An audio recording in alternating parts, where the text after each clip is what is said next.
Hello, everybody. I'm Harald Drager. I will chair this session about international certification. And we will have three presentations in this session. I will first tell you about TIEMS certification and the status of this and which future plan we have going into a concrete offer of international certification. Then Professor Vinod Chandra Menon, he will address how do we reach out with certification internationally and actually get a group of certified people. His title is Emerging Trends in International Certification in Emergency Management. The last speaker is Larry Porter, and he is concerned of quality of education, which is again the basis for certification and these two will come after me, and then we will have a discussion at the end.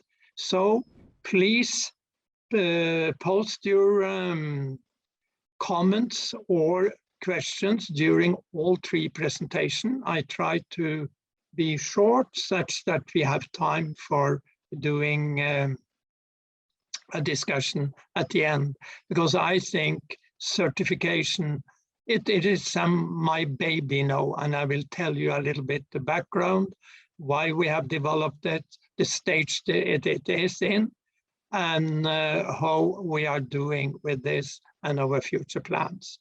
It's a brief introduction of what is our certification, which we launched actually last year. We have then had further development this year, and we actually now have two types of certification, which is TQC and TQAC.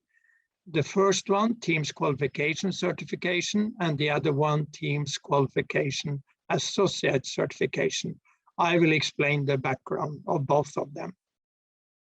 I told you about our motivation in the opening speech I had, so I won't go through that, but I will tell you a little bit about the development, because it's interesting, because it's been on in TIEMS for quite a long time.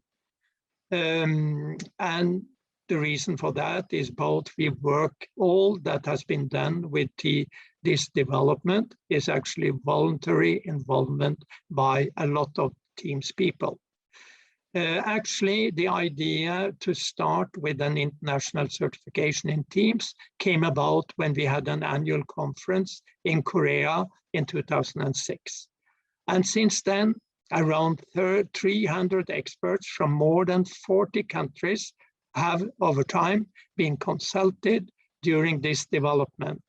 And we have had 3 workshops, the last annual conferences. We started in Kyiv, then we tried to narrow in and have a concrete proposal. This was in 2017. In Manila, we followed up with more, then we had gone one step more. And I would like to compliment Sandro Bologna, who was behind this and presented a more structure of our certification. And then in Seoul, in Manila was 2018, and in Seoul in 2019, we had a concrete proposal which we launched in 2020, and I will tell you more about that. But we also had 8 test candidates from different countries to give us feedback. Would this be valuable? Will this actually meet the requirements of the market?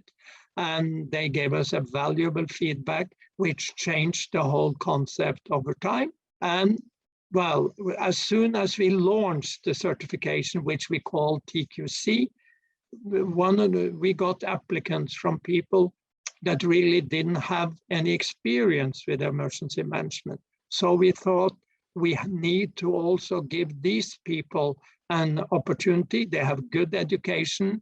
So we introduced TQAC, which was than for those with proper education in emergency management, but was lacking practical experience. I will go fast and brief through the requirements for both. But what is it for whom? TQC is a certification for individual emergency manager with a nationally recognized professional certification, or other individuals with documented competence and experience, practical or academic, in international emergency and disaster management. TQAC is a certification for individuals with proper education in emergency management, but who are lacking the practical experience as required for TQC. Both of them only certify knowledge and competences about international standards, requirements, and best practices necessary to create an international common understanding among those working with emergency and disaster management internationally.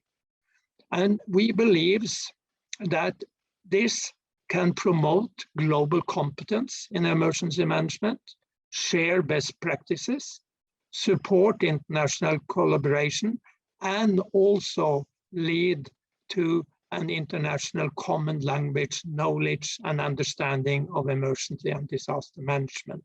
And with this, working towards maybe a standard over time. It's a simple process. Looking from this slide, there is an application. Go through a compliance where all the candidates have to upload experience, background, etc. If they are found compliant, they go through an examination, and then if they pass the examination, they are certified. They get their diploma and they get awarded on TIEMS website, so everybody can read about them, know who they are and their background. For TQCM, we have certain prerequisites. It goes to education, participation, contribution, and competence. So I won't read all of it. This is also posted on our website. But education is important. Participation, namely that the candidate is required to have at least 3 years of experience as a first responder, volunteer, educator, leader, or other activity, practical or academic. And contribution, at least 5 publications, participation as a leader, or teaching in emergency management. Please see that education, we talk about 1 or more of the following. For contribution, also 1 or more of the following. And at least competence. They also have to show competence in 7 areas of emergency management: international perspectives, preparedness, prevention and mitigation, predictions and early warning, emergency operations, public warning, search and rescue, and recovery and reconstruction. And we have the TQC and TQAC code of conduct, which they also have to adhere to when they do the examination. As you see, for the TQAC, the requirements are the same on education, but we are not asking for experience, but also they have to show that they have competence in the 7 areas of emergency management. You find this on the website, so I don't want to go in detail of all of it. But here is everything we do on this certification goes online. And we have a platform we call the TQAC platform, where there is a header where tell about what this is about, and that they have to be aware of, namely the presentation I do, so they know what they are going into, but also that they agree to TIEMS code of conduct on TQC and TQAC. There is a general section with personal data on the applicant. Then they have what I've said. We have different things. They can do a TQC, TQAC application. This means we put in their education, experience, and motivation, and it will be then up to the boards of TQC, TQAC to decide if they are eligible for TQC or TQAC certification. Later on, they might, if they are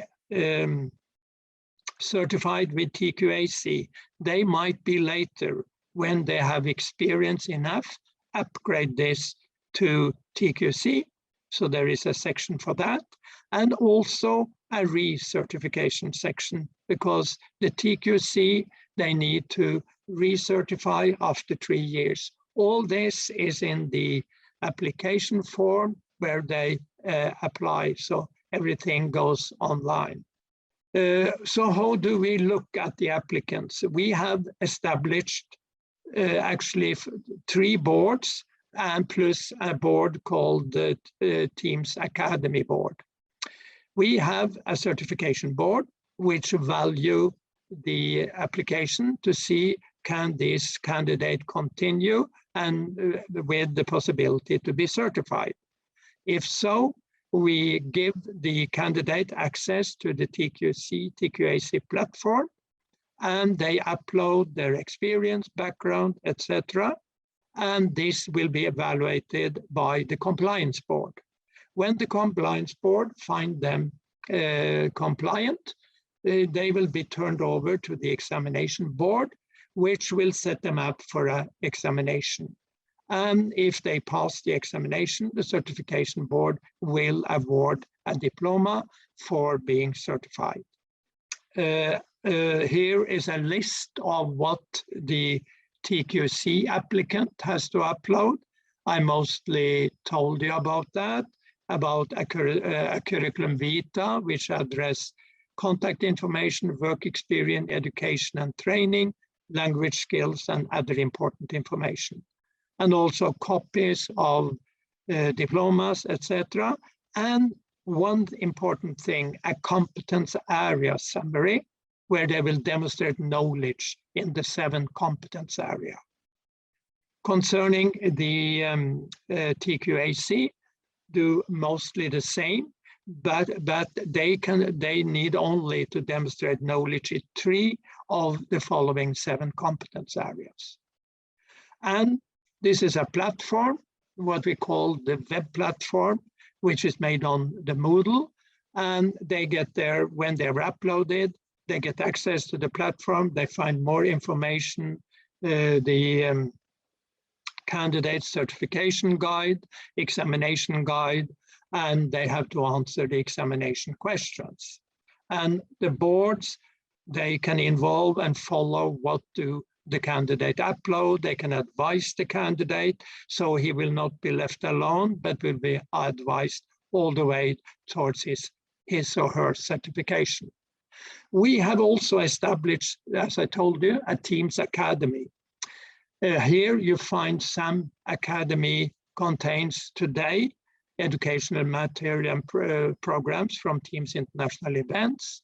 We have also developed own courses, and we have an international network which can provide courses, and we also link them to relevant information teaching material. And the idea is that TIEMS Academy over time will provide more background information. But the candidate himself, he will not be taught by anyone, but he is self-learning and will get access to all this information. But whenever he needs help, he can ask and get that help. I come to the most difficult thing, and that is examination, because you have now attended the conference and you know emergency management is absolutely everything. How do we test that the candidate can be certified in international emergency management? Because this is a wide field.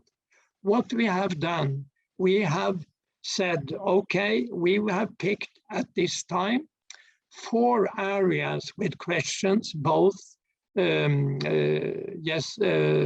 both multiple choice question and essay question on 4 areas: international perspectives, and we lead them to the background material. Sendai framework, same, lead them to the background material. ISO standards and INSARAG framework. So these are the 4 areas they will be tested in. And in order for them to be able to do the examination from wherever they are, we are introducing proctoring. We have made an agreement with a company called ProctorFree, which monitor the candidate and also his screen and what he does during examination. So we know he's not using any help, or he is doing things according to our code of conduct. They get the certification, different one for each of them. And then I will come to tell you, we have so far certified 8 people which are in TIEMS TQAC charter members. And 2 of them will speak after me, namely Larry Porter and Vinod Menon. And you see these people are from different parts of the world. And if you go to the website, you can find their diploma, but also the background, so you see what their qualifications. We still have not any TQAC charter members, but we have today 6 people in the pipeline. Out of that, we have 3 for TQC, and we have 3 for TQAC, because they have started their certification. So we hope to get them through soon as possible. And it's a timeline for this. This is showing how they have, when they have put in the application, we say they have 6 months to put up their documentation. And when the documentation is found compliant, they also have an examination period of 3 months. If they fail the first examination, they can do a retrial without any cost. And totally, we believe that maximum 12 months for doing certification is a proper time for people, because I believe people have other jobs as well.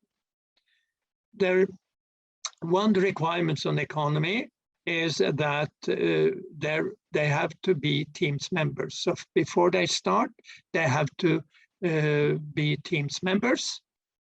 Second thing, there is a certification fee and an examination fee. We also have to pay $50 to ProctorFree for monitoring the students. And in this year, 2021, we actually is offering a 50% discount. So for those of you who find this of interest, please start your process in December, and you will enjoy these discounts. And also, we are able to give a scholarship to those coming from transition economy countries if the economy is not so good, because we try to get as many through this to have an international group of certified professionals. So these are the 5 steps, as I told you, with link to the different things. I jumped this one because you find all these files on TIEMS website, and you'll also find who is chairing the different boards we have. Thomas Robertson, he chaired the TQCA, the compliance board. I myself chair the certification board. Chandra, who was actually instrumental in concretizing the certification, he do the examination board. And Roman Tandlich is the chair of TIEMS Academy board. And both those who know will speak, they are vice chair of, they have been through the certification, and they will help us further develop this. And Larry Porter is vice chair of the examination board, and Vinod Menon is vice chair of the certification board. So I don't want to take more time, so there will be a lot of time for, there are one in the chat I see, that's quite good. I will now introduce Vinod Menon. He will talk about emerging trends in international certification in emergency management and concentrate on how do we reach out internationally, that there is a group certified which communicate in the same language. Vinod Menon, he has been on before. I will put some key things on his CV, bio, on the chat, so you will find him there, but I don't want to spend the time. He is a very professional, and yes, he was elected our regional director for Asia yesterday in our AGM. Please, Professor Vinod Menon, please, the floor is yours. Please use 20 minutes so we save some time for these questions. Thank you. Thank you. So I would like to basically look at the role of emergency management professionals in getting certified through an international certification in emergency management from TIEMS, the International Emergency Management Society.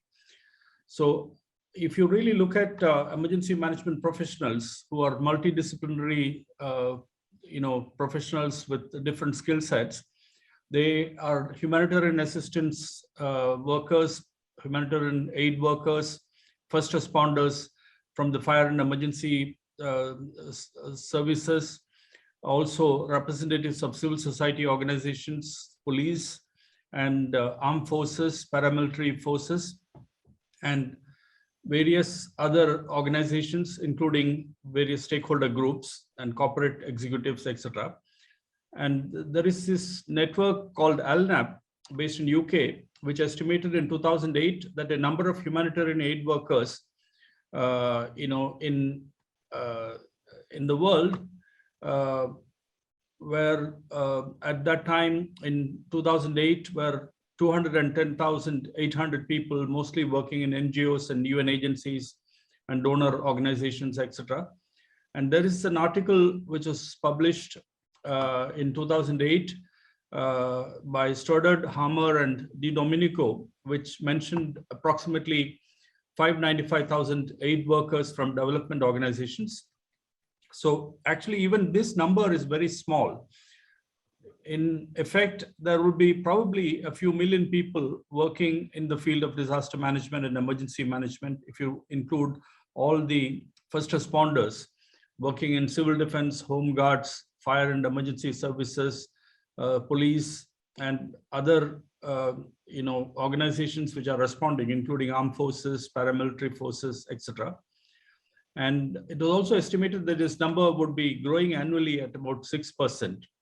And based on the growth of educational institutions teaching disaster management, emergency management, conflict studies, environmental sciences, social work, psychology, etc., it can be estimated that the number of people who are actually working in this field is really very large.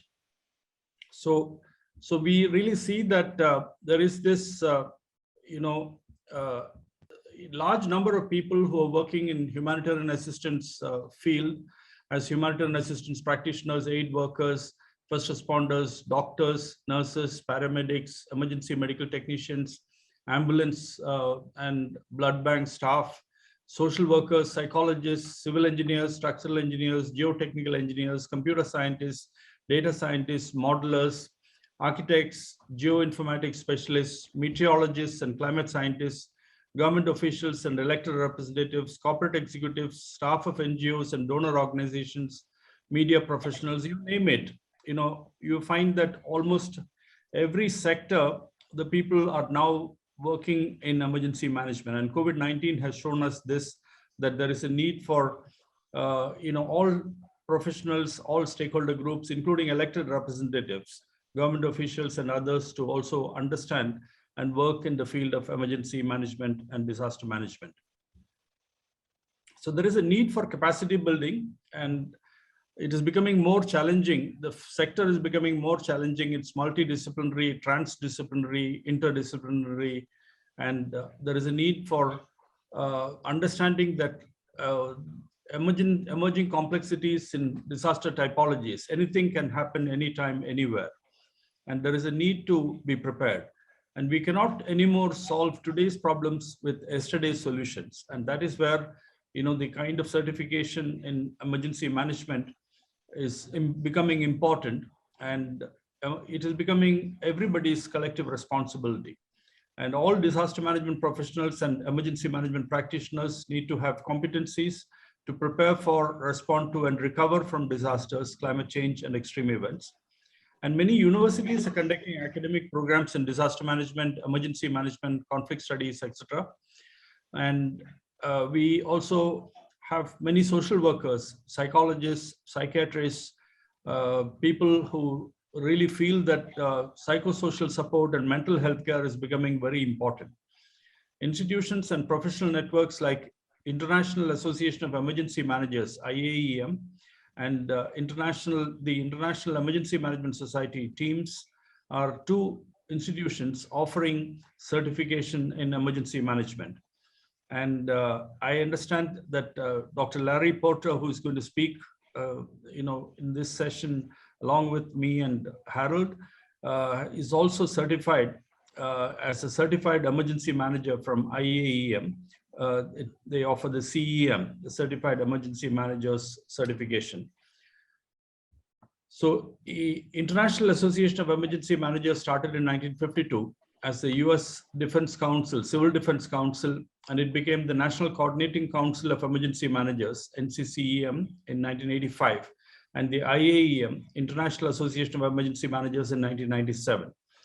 It established an International Development Committee, IDC, in 1999, followed by the International Association of Emergency Manager Canada, IAEM Canada, IAEM Europa, IAEM Oceania, IAEM Asia, and IAEM Italy. And IAEM launched courses like Principles of Emergency Management and certificate programs like CEM, Certified Emergency Managers, and Associate Emergency Managers, AEM. They have certified 3,092 Associate Emergency Managers and CEMs as reported in the website iaem.org. And they have also revised the application fees from $415 to members and $625 for non-members. And recertification fees are revised to $265 for members and $345 for non-members. And it's very important for us to understand that this certification, international certification in emergency management, is necessary also for professional understanding and also for career growth of the people. And there are many countries where people have actually taken this certification from IAEM. And TIEMS was established in 1993 in the US, in Washington, DC, and as a formal global forum for education, training, and certification in emergency and disaster management. And TIEMS organizes international conferences, workshops, and exhibitions, webinars now with Capacity Building International, and they undertake research and technology development projects, convenes task force groups of experts and from the international group of experts, and hosts the TIEMS Academy, providing international education, training, and certification programs. And TIEMS has chapters in Benelux and China, Finland, France, India, Iraq, Italy, Japan, Korea, Middle East and North Africa, Nigeria and West Africa, Philippines, Romania, South Africa, USA, and Ukraine. And a chapter in Australia is in progress. And TIEMS conducts two programs for international certification, as was explained by Harald: TQC for qualified emergency management professionals and TQAC for those aspiring to work in the field of emergency management as associates. This is shown by Harald, and so the areas for doing the certification after submitting an application and ensuring compliance to the criteria for eligibility, and finally taking the examination and then getting the certification awarded. And this was also shared by Harald in terms of what are the competence areas and the way in which this is actually getting recognized. So this is also available on the TIEMS website, teams.org and teams.info. You'll be able to see these details. And we would encourage, those of you who are TIEMS members to also undertake this certification of TQC. And those who are actually, new to the field and who would like to enter the field of emergency management as practitioners would also like to qualify for the TQAC as associates in international certification. And so we have this proctoring, and I have gone through this process, and I find that this is a very challenging experience. And also, if you really look at the website, the TIEMS website, and see all the material which is available, where TIEMS has had international conferences, 28 of them across the years, and we find that from 1994 to 2020, except for the last year when it was actually conducted as a conference virtually. And, we are having this opportunity for this interaction virtually. It will be useful to go through this process. And as Harald mentioned, there are 8 of us who have completed this process and got certified as TQC charter members.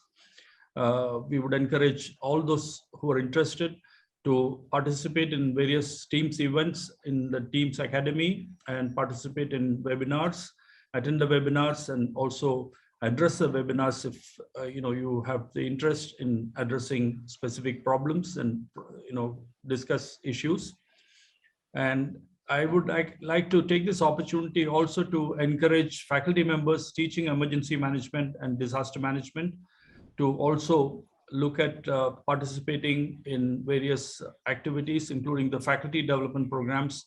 And I have requested Harald and the senior executives on the board to also consider faculty development programs. And I hope that this will be an opportunity for improving our own understanding.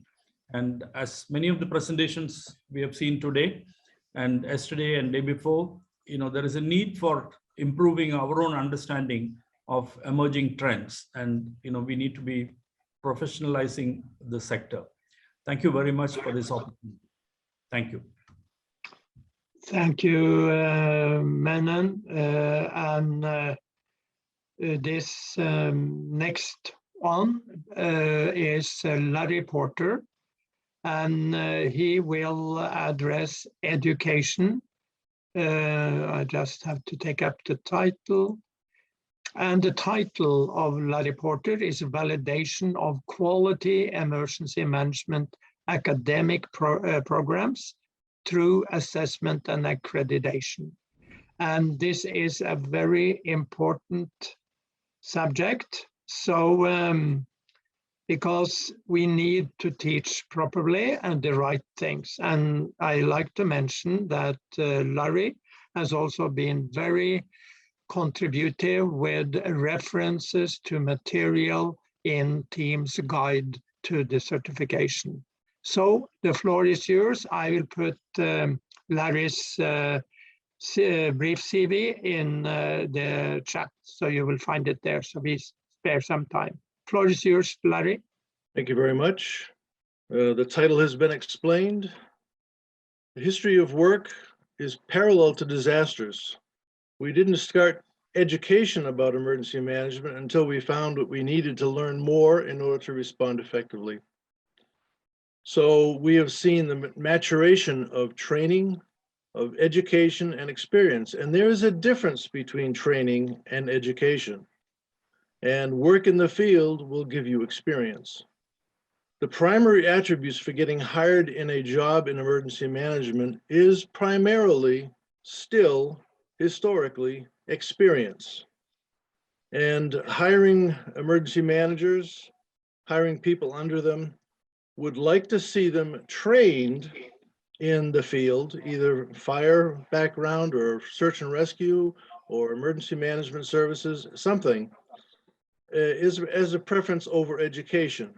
And they will find, I'll explain later, that the training is frequently associated with their local state in the United States, showing that they understand emergency management within the state. So that'd be a state certification.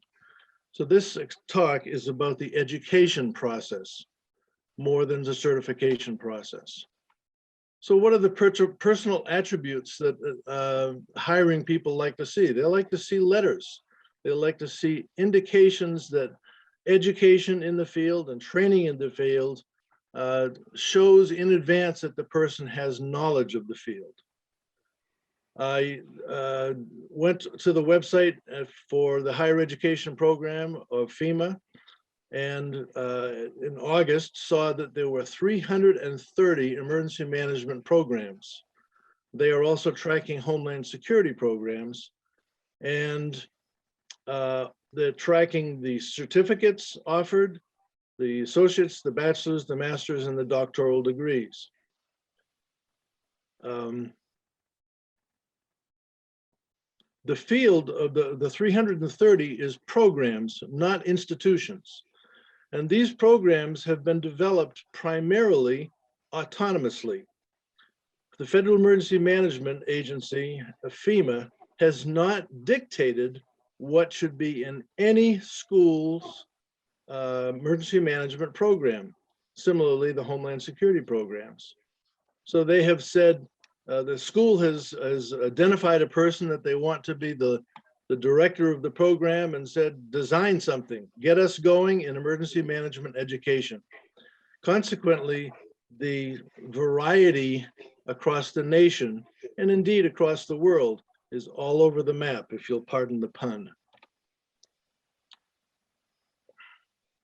There is a wide range of instructed content and rigor. That is the curriculum involved and what is instructed in emergency management and the number of credit hours required. Ultimately, though, the same degree is awarded, a Bachelor of Arts or a Bachelor of Science in emergency management.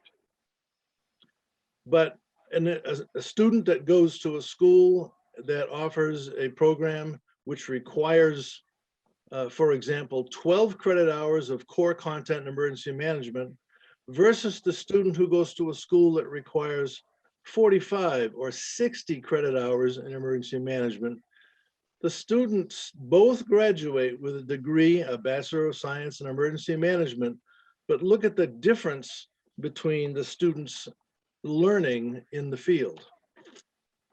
I asked a fellow instructor or educator, Dr. Sandra Smith at Arkansas Tech, and we discussed it. She's been involved in TIEMS for some time, and I'll explain TIEMS. And she had some university grad students who were able to take some time, and they did a survey of emergency management programs on the website data. I got about 50 usable school data from the college list and again, the 330 programs is not the same as the number of schools, that is colleges or universities offering. So you see that I identified from this 50 that there were 6 schools that had 12 credit hours of emergency management to offer a degree. Now, a bachelor's degree in emergency management is most accepted as 120 credit hours.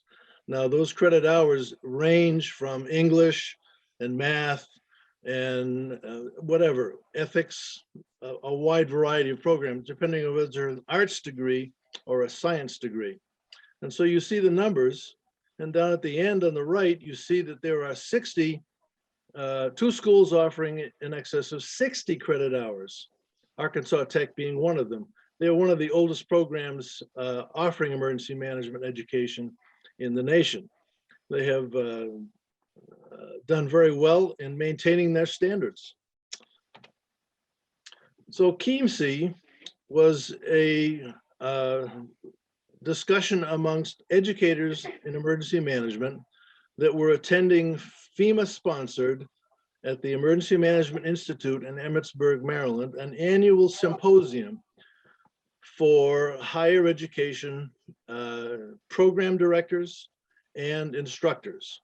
And the discussion started more than 10 years ago, more than 15 years ago, And they said, well, we need to establish some minimum standards. And they said, yes, well, let's get together and talk about it. And they talked about it and nothing happened. And they talked about it and nothing happened year after year. So they finally formed a nonprofit organization, which the latest version, if you will, is KIEMS, Council for the Council for the Accreditation of Emergency Management and Homeland Security Education.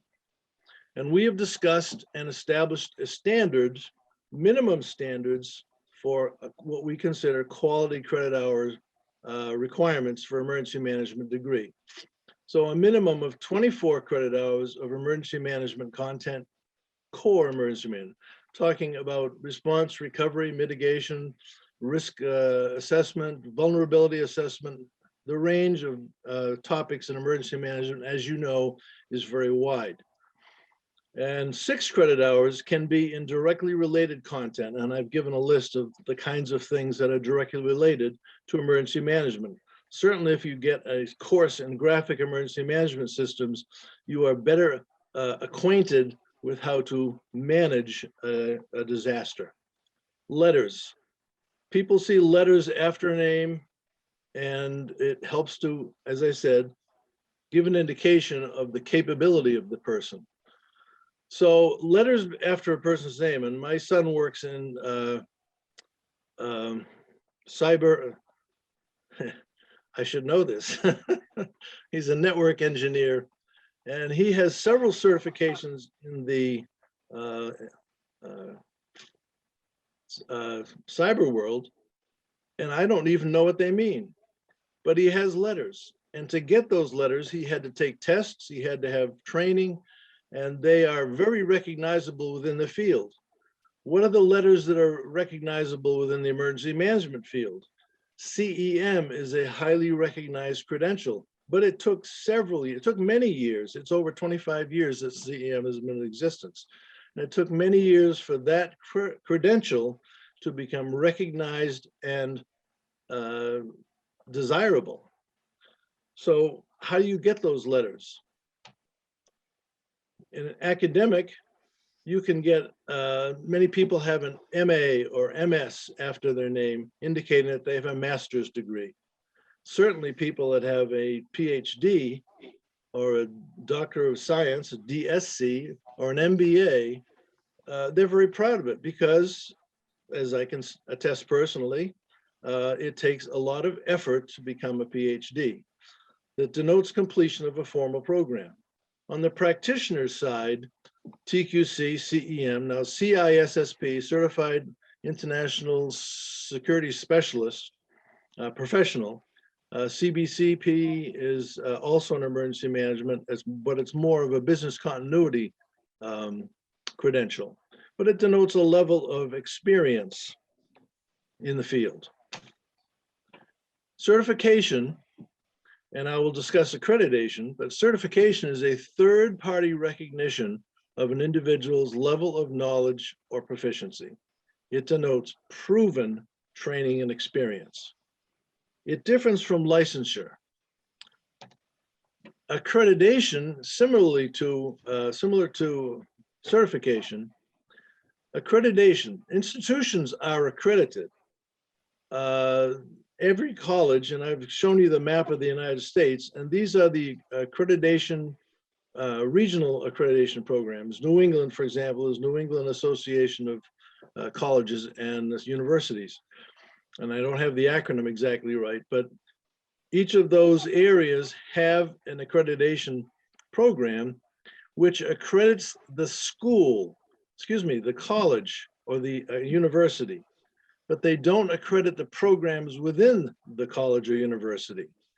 A nursing program within a college or university must be accredited by a nursing program accreditation program in order for nurses to become licensed after they graduate.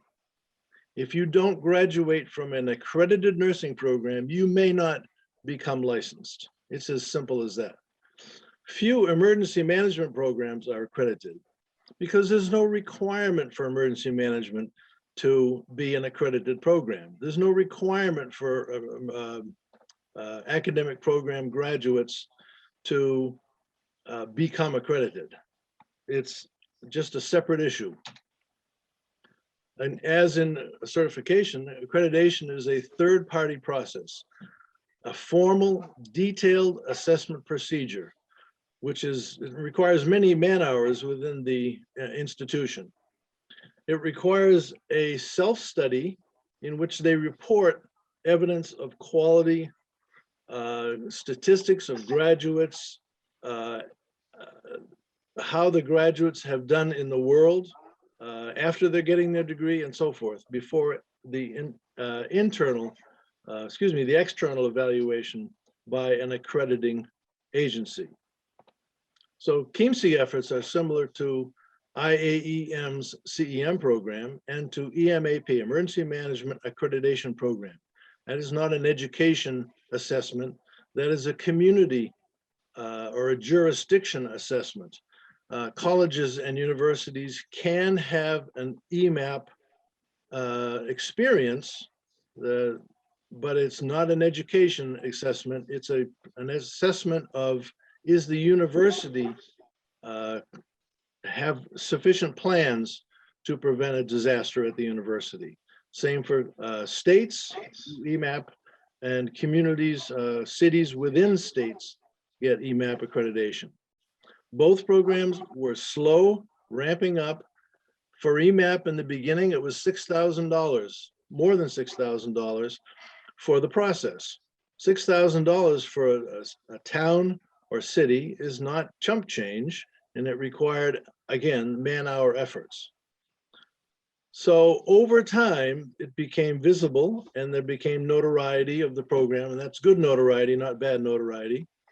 The value of the credential experience increased, and it was a tough row to hoe because there was no requirement for accreditation for communities either. I've given the websites at the bottom for each of the certifications that we're talking about here, accreditations, excuse me. So the development of United States standards, Wayne Blanchard at FEMA's EMI in Emmitsburg was instrumental in the growth of emergency management education. He was charged in about 1993 by Kay Goss, who was an associate director for FEMA for response and recovery, and she was very pro-education. She has a doctorate, and she charged Wayne at Emmitsburg, which is where the emergency management training was occurring, to develop, promote, grow the programs in emergency management across the nation in education. And they went from about 7 schools in 1993 to over 200 that are offering, as you see, the 330 programs.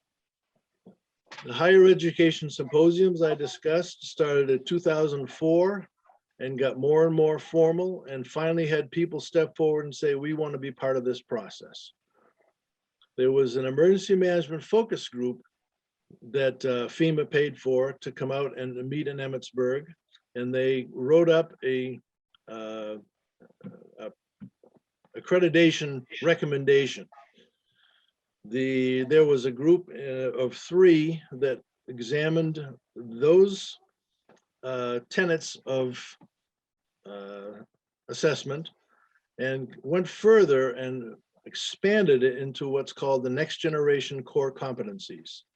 And then KIEMS developed its standards over a number of years. The standards include a look at the institution and the administration supporting the program. Remember, the institution, college or university, is different from the programs within the university or college. The program objectives and curriculum structure. Again, as I said in the beginning, there was no external guidance that says, this is what you should teach. This is the minimum. And so the development of programs was all over the map across the nation. The third set of standards is the program content. That is specifically looking at emergency management. Now there is a similar standard for the Homeland Security, and 1.0 is the same, 2.0 is the same, and 4.0 is the Homeland Security standards. So I've mentioned listed four of them here. There are 4 standards, and that within the standards is a wide range of material.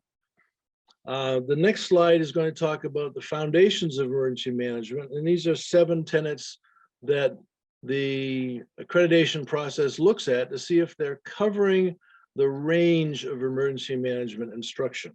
SLO is a student learning objective.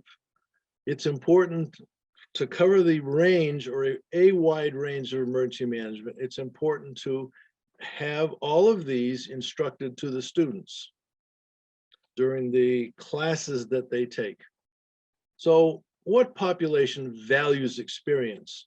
If you looked at the hiring practices of emergency management programs at the state level, at the county level, at the city level, and I keep going down in size, but eventually pretty much every community of any size across the nation has someone looking at the risks and hazards and vulnerabilities of their physical location. Those are emergency management programs. It can be one person, it can be a small group, but as people were hired, the thing that became most important is, what experience do you have in the field? And they were hiring people who had experience more than they were hiring people who started to get trained and educated. What population values certification? In the hiring experience over the years, certification was an indication of skill level. And there were not, as I said, in 1993, it started ramping up. There were not a lot of educational programs anyways. So what population values experience? Are they mutually exclusive? No, they're mutually supportive to get a well-rounded individual who is capable of operating within the field. So we've had this first question discussed very often every year at the Higher Education Symposium. Should there be minimum standards? There's no requirement for standards. So should the college that's teaching 12 credit hours in emergency management have to redesign their program and come up to what we recommend is the 30? Do they want to take the time? Do they care? Or do they just want to put out graduates? Because it doesn't take long. It's not difficult to put out a graduate at 12 credit hours as opposed to a graduate who spends the time to really examine the field with 40 credit hours, 50 credit hours of emergency management content or related content. Should there be an experience requirement, internships and or co-ops? And it's been found very valuable for the person, the student taking the degree, to do an internship. And they also find, the student finds that their internship is a valuable attribute to their application for getting hired. Should there be an accreditation process? We think there should. TIEMS thinks there should. And that's what we have done over the years. The TIEMS website is TIEMS.education. That's because when we first started, the website was not available. So we were recommended to go education. So it's not TIEMS.edu, it's TIEMS.education. I will take your questions when Harald says it's time. Yeah, thank you, Larry. You put focus on what is important in this field, and I agree. We have one question actually from so far from Sandro Bologna, who was actually the one formalizing TIEMS TQC certification, and he says, Larry, can you say some words about how TIEMS certification can be considered inside the tricky environment you have been describing, and how we should go further on this way? Well, I'm going to simply say that like CEM and like EMAP and other certification programs without a requirement for certification, are slow growing. You have to keep making it visible. My presentation of TIEMS is an example of this. I've done presentations, well, many times now, and it becomes known and people start looking into it. We talk about it at the higher education program symposium every year, and it becomes more and more visible. There are people that disagree with certificate with accreditation in emergency management program. They just out and out disagree. And it's through discussion that we find out, well, maybe we should change what we do or how we do it in order to satisfy a larger percentage of population without watering down our product. There are other people that agree with it. They're looking at accreditation, and we're seeing applications for assessment and accreditation in emergency management grow, but it's a slow road to hoe. Thank you, Larry. I know that you, Vinod, has some thoughts about the future. How should we go further? And there are no questions in the queue at the moment, so please make your thoughts on how we should go further about this. Actually, we have people like Dr. Larry, and Dr. Sandro, Dr. Tom Robertson, and yourself, Dr. Roman.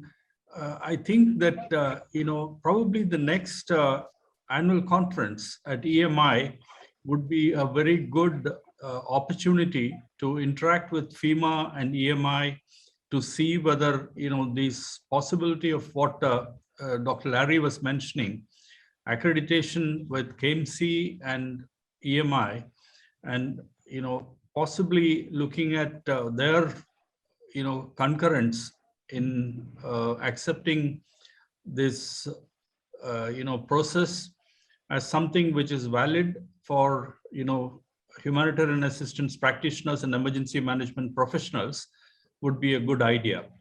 And we could start the discussions now, with agencies, with national accreditation, boards. That could also be a process which could happen parallelly.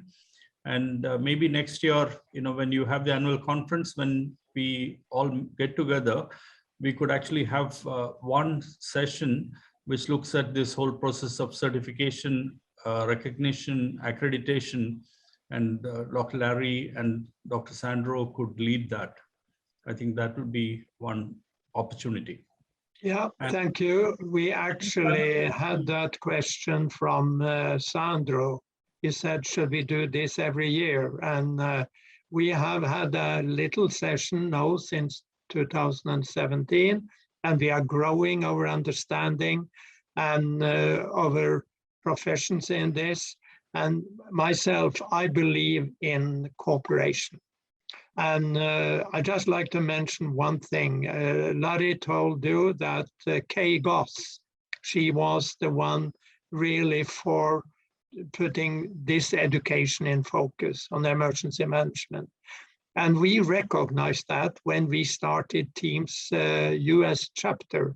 So Kay Goss was our first president in TIEMS US chapter, and now she's an honorary member of TIEMS US chapter advisory board, so she's still with us. So another thing is, and you probably, for those of you who listen to Steve Recca, he invited us to Hawaii, discuss with the Pacific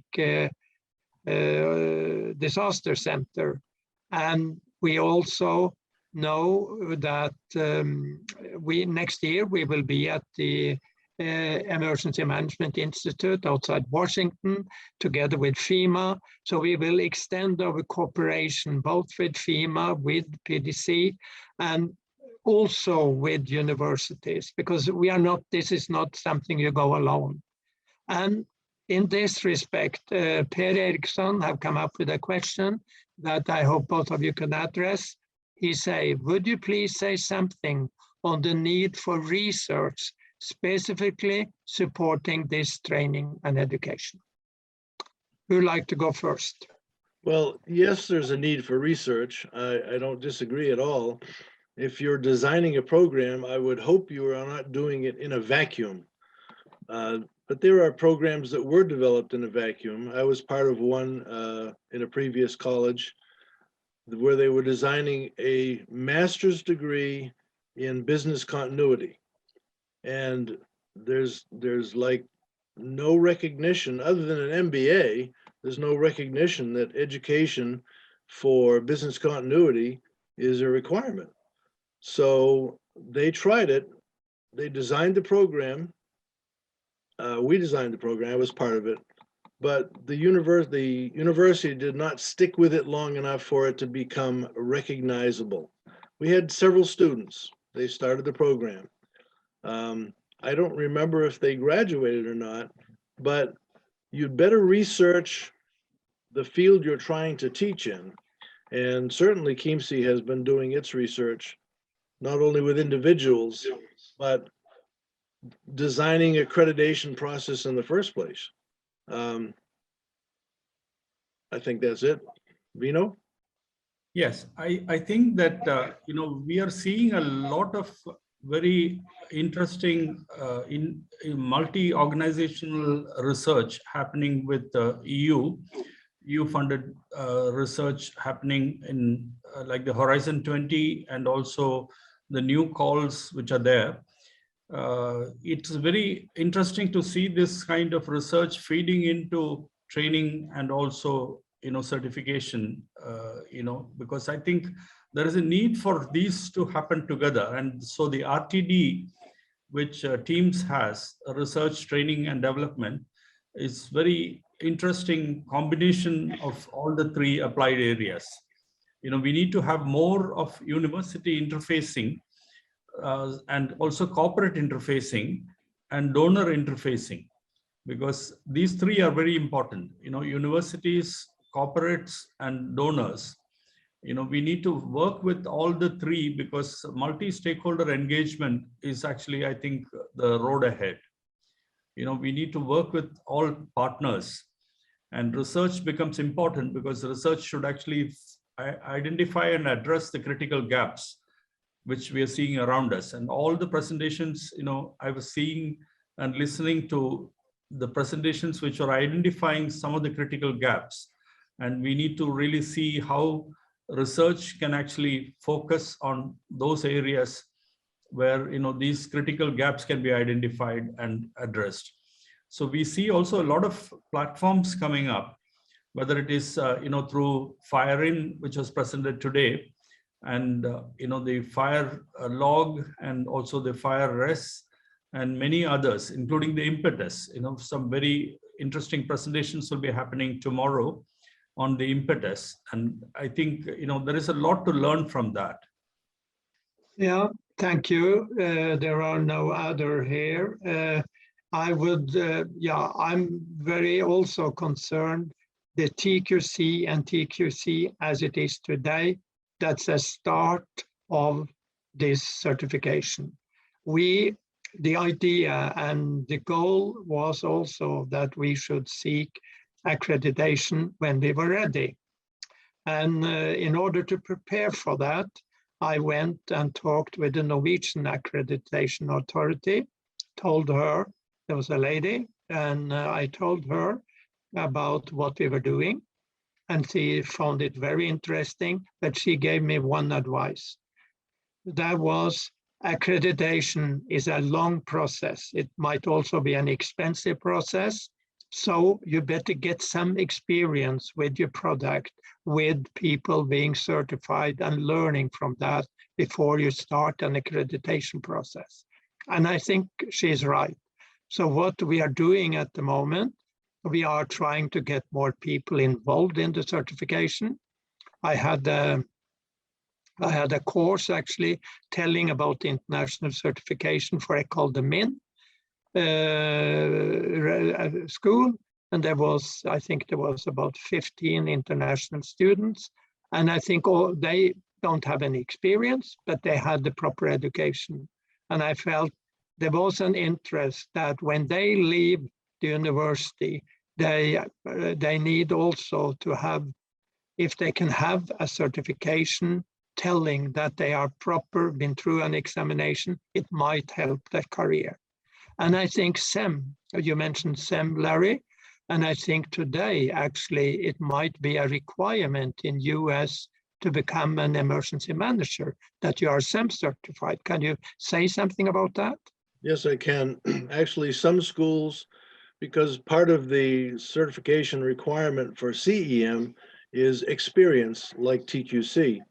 Many schools have moved toward preparing their students to take and pass the test, which is the same test for CEM and AEM, as part of their education experience, so that they can graduate with an academic degree and obtain a certification credential simultaneously. They move that direction, and they're finding they're very successful. If they're instructing the students well enough and wide enough in the scope of what they're instructing, students will pass the AEM or the CEM exam. I would like to make a small correction to your getting TQC accredited, the TQC program accredited. The correct term is recognition. TIEMS is working toward recognition as an accredited body, and recognition is by an accrediting sponsor. Department of Education will recognize nursing degrees, will recognize programs, will recognize engineering programs, so they get an accreditation from an accredited, a recognized body. TIEMS still has to do some accreditations in the Homeland Security field before the Department of Education will recognize us as an accrediting body. So TQC needs to move towards recognition as an accredited body. That gives you validity, and it supports the validity of TQC process. Thank you, Larry, for that. You are more experienced in this than me, so thank you for that updating. I also like to go back to you, Vinod, because now you have become and will explore Asia for TIEMS. And I know India is a quite huge continent with different disasters, and I know you have also your own education, quite good institutions and schools in India. Can you have, we have been talking about this together, but can you share with our audience today your thoughts? How would you now explore India and Asia with actually certification and education in this field? This is actually very challenging, and we find that we have several hundred universities and several hundred institutions, teaching engineering, architecture, social work, and psychology, psychiatry, and so on. So we also feel that there is a need for bringing in the faculty members and students pursuing these programs, and then bring them into emergency management by going through the certification process. And I feel that it will be good to start with some universities conducting some programs in collaboration with TIEMS and exposing the faculty members and students through the webinars and through the, some kind of a hybrid mode where we could actually bring in exposure to the people about this certification process. And that will actually create interest, and then we could actually have more people participate in this. And I think we need to also begin with other countries in the region, because we find that COVID has actually given that opportunity. If you look at Asia, not only just South Asia, but Southeast Asia and Far East and Central Asia, there is a need for opportunities. In fact, there was a question yesterday from Central Asia. They said whether TIEMS was actually having any plans to set up country chapters. So there was a question which had come in the chat. So I think there is also need for more country chapters, more participation, collaboration, and networking with educational institutions and with the national disaster management authorities. and provincial disaster management authorities, and institutional, interfacing with academic bodies and, agencies which are actually conducting that. So for instance, we may have the National Health Authority, which is controlling all the medical schools. And we may have we have an All India Council for Technical Education, which is handling all the engineering colleges in India. Similarly, all countries have various bodies, including the planning commissions or planning bodies. So we may need to really look at opportunities in many countries and then see whether we can actually have interactions with those who are responsible. I will advocate, Vinod, that you investigate the standards, the minimum standards of what they're teaching in the institutions within India for education. If they're giving them a degree, how much quality does their program have? And if you establish an organization similar to TIEMS, then you will work toward improving the education for all of the students graduating. Right.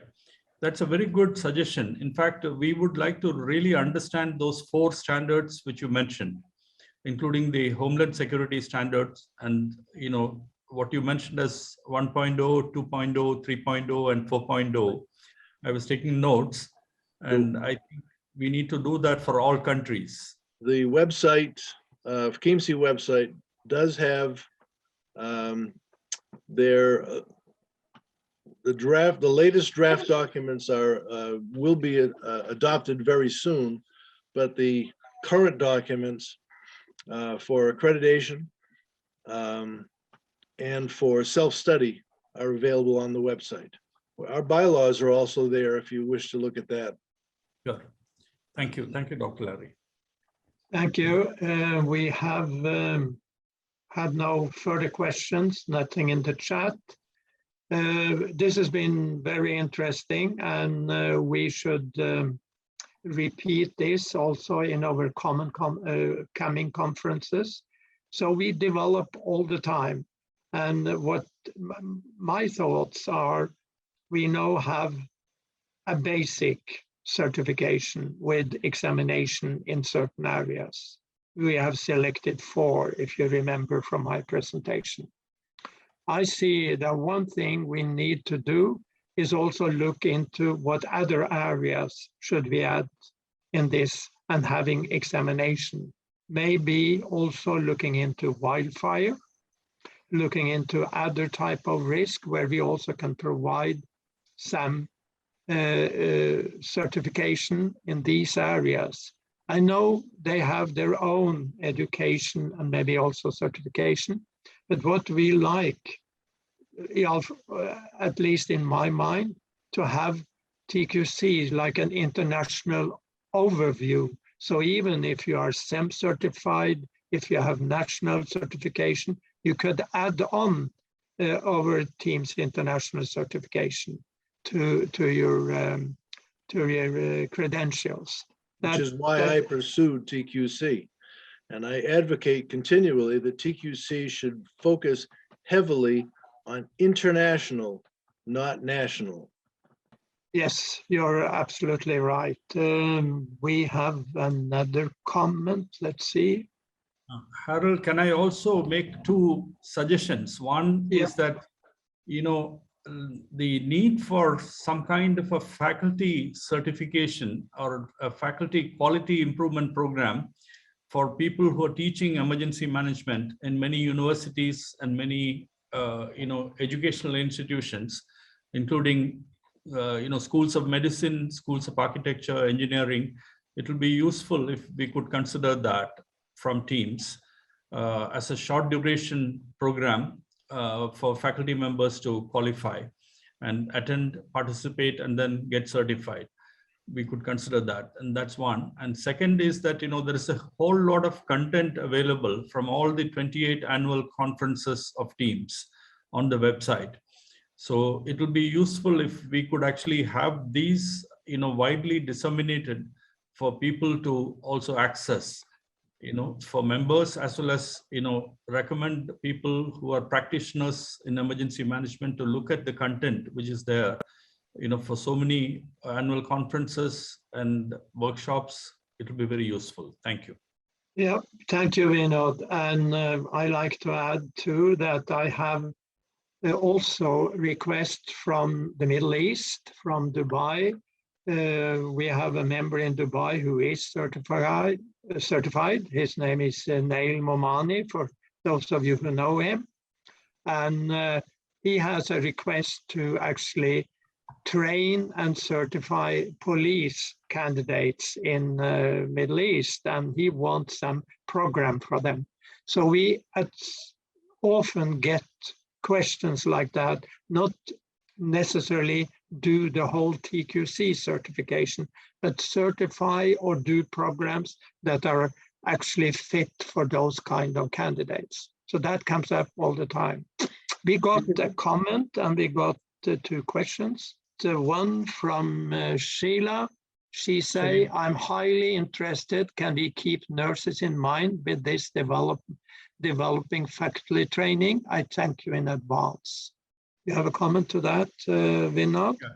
Yeah. Shelina has made this comment, and I think that is very much needed for nurses, for people who are paramedics, and people who want certification and training programs which can actually improve their own understanding of the field. I think it will be very useful. And we have seen during COVID that healthcare workers need any opportunity for enhancing their skill sets. It will be very useful. Dr. Larry?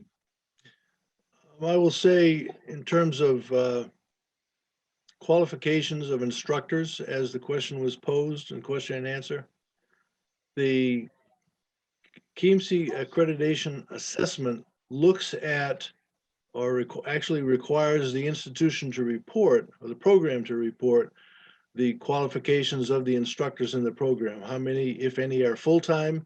How many, if any, are adjunct? How many of them are teaching online? We ask for all those qualifications. In addition to, if you're doing a bachelor's program, a significant portion of the instructor staff should have master's degrees. If you're doing a master's program, that a significant portion of the instructors have a PhD or a terminal degree. And if you are doing a PhD program, that virtually all of the instructors have a PhD, although it's understood that the number of PhDs in emergency management is still growing fast. There are not a large population of PhDs holding emergency management degrees or concentrations, but it's still growing. Yeah, we have a comment or a question from Charles Kelly. Good to hear from you, Kelly. It's a long time. He has been very much involved in TIEMS. We haven't seen him for a while. Good to see you back.